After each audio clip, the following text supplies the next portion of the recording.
At the crossroads of the seen and unseen, where fate whispers and choices bloom, there stands a figure older than memory itself. His name is Eshu Odara, divine messenger, guardian of the crossroads, the eternal trickster of Yoruba cosmology. In the vast spiritual tradition of the Yoruba people, Eshu is not merely an Orisha among many. He is the first, the one who must be acknowledged before any prayer reaches the heavens, before any ritual bears fruit.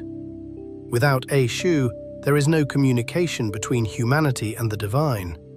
He is the gatekeeper, the translator, the bridge between worlds. And yet, no figure in Yoruba tradition has been more misunderstood, more feared by those who never truly knew him, more twisted by foreign hands into something he was never meant to be.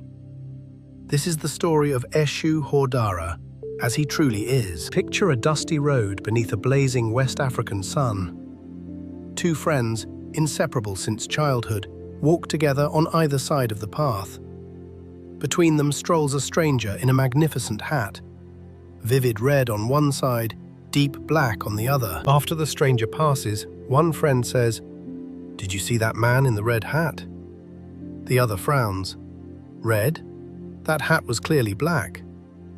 The argument ignites, voices rising, fists clenching, until the two men who once called each other brother now call each other liar.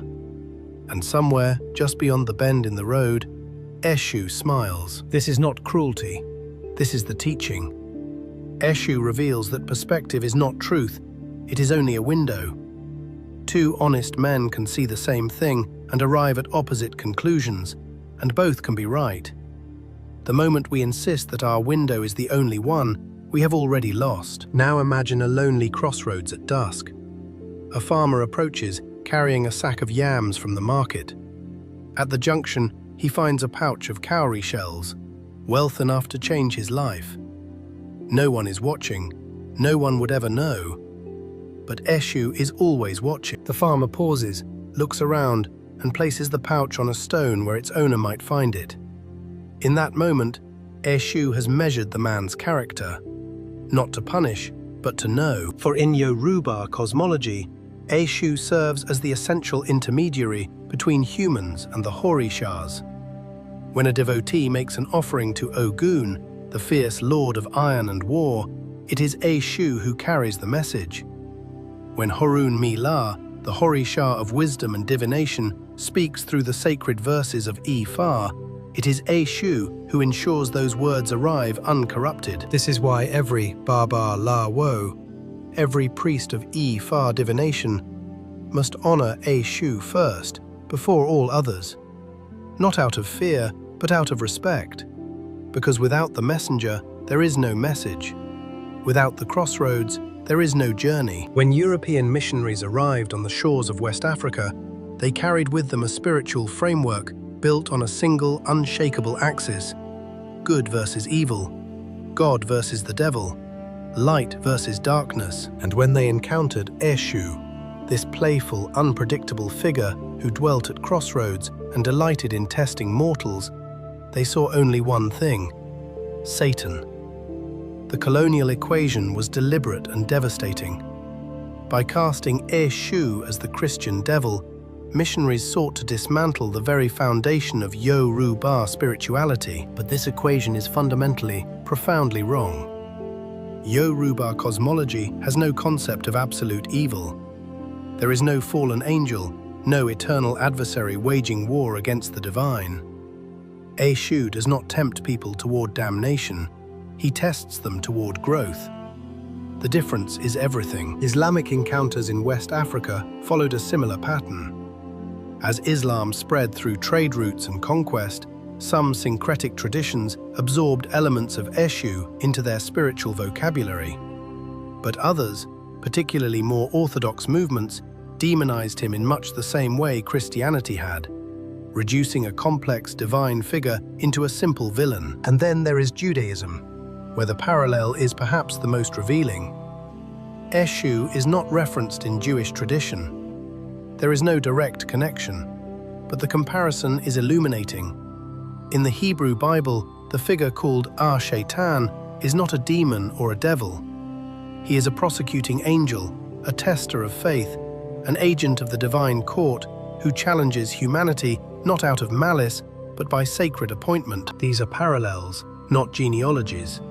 They are echoes across traditions that remind us the tester, the challenger, the one who forces you to choose. That figure is not evil. That figure is necessary. The key distinction is this: Yoruba cosmology sees duality and balance, not a war between good and evil. Eshu does not oppose the divine order, he maintains it. So who is Eshu, truly? He is playful, the kind of playful that makes the comfortable uncomfortable and the rigid suddenly flexible. He is wise, not with the solemn wisdom of a sage on a mountaintop, but with the sharp, laughing wisdom of someone who has seen every human trick and still finds us endearing. He is unpredictable. He will bless the humble and humble the proud, often in the same afternoon. He will open doors for those who honor him and gently close them for those who forget. But in all his wildness, Eshu is fair. He does not condemn, he illuminates. He holds up a mirror to your soul and asks, "Is this who you truly are?" Without Eshu, prayers go undelivered. Without Eshu, the crossroads have no guardian. Without Eshu, the delicate balance between the human world and the realm of the Horishas collapses. He is not a villain in anyone's story. He is the narrator, and sometimes the narrator likes to keep things interesting. Understanding Eshu properly is not merely an academic exercise. It is an act of justice. For centuries, colonial powers sought to erase indigenous spiritual traditions, not because those traditions were false, but because they were powerful. The Yoruba understanding of the cosmos offers something that rigid, binary frameworks cannot: nuance, balance, the recognition that light and shadow are not enemies. They are partners in the dance of existence. Eshu Odara teaches us that every crossroads is a gift. Every test is an invitation to grow. Every perspective we refuse to consider is a truth we'll never know. Honor the crossroads, respect the messenger, and the next time you find yourself certain, absolutely certain, that you are right, remember the two friends, the dusty road, and the hat that was both red and black at the same time. Ashe.